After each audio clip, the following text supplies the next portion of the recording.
So when I look back, when we started, I was in a bad-ish position. I had a lot of numbness in my leg.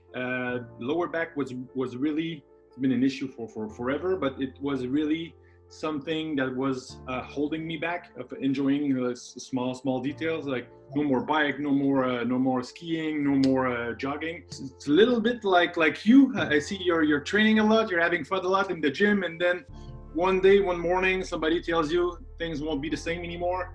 So it's a lot of work on your head just to try to cool off things, because before I met you, as you know, I tried a lot of stuff. I mean, saw a lot of therapists, did a lot of stuff, and now I got everything back. So back skiing, back jogging, back biking. I mean, this is nothing could have been done with all your work and exercise.